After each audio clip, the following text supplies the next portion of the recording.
পালংঘাট এলাকায় সড়ক দুর্ঘটনায় দুজন আহত হয়েছেন। রূপনে দ্বিতীয় খণ্ডের রঘুরাম পাঠশালার সামনে পালংঘাট থেকে কাবুগঞ্জগামী একটি অটোরিকশার পেছনে দ্রুত গতির মোটরসাইকেল ধাক্কা।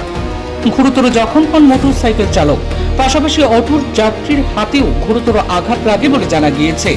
কিন্তু দুর্ঘটনার পর হাসপাতালে নিয়ে গিয়েও মিলল না কোনো তৎক্ষণাৎ চিকিৎসা পরিষেবা।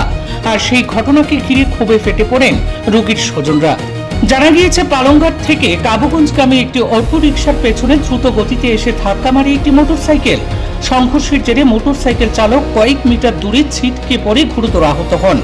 একই সঙ্গে অটোরিকশায় হাত বাইরে বের করে বসে থাকা এক যাত্রীর হাতে মোটরসাইকেলের আঘাত লাগে, ফলে তার হাত ভেঙে যায় বলে প্রাথমিকভাবে ধারণা করা গিয়েছে। ঘটনার পর স্থানীয় বাসিন্দা ও অটোরিকশার যাত্রীরা দ্রুত আহত দুজনকে উদ্ধার করে পালংঘাট মডেল হাসপাতালে নিয়ে যান। দুর্ঘটনায় মোটরসাইকেলটি ব্যাপকভাবে ক্ষতিগ্রস্ত হয়েছে।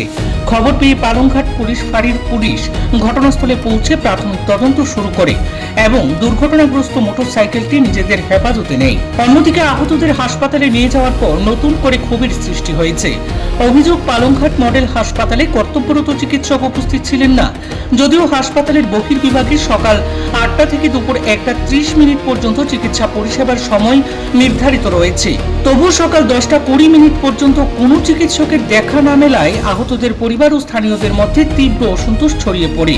এই ঘটনার একদিকে যেমন সড়ক নিরাপত্তা নিয়ে প্রশ্ন উঠছে, অন্যদিকে সরকারি হাসপাতালের পরিষেবা ব্যবস্থার দুরবস্থার সামনে এসে গিয়েছে ইতিমধ্যেই। ডাক্তার আইছেন না? হাজবেন্ড কেটা আইছে টান?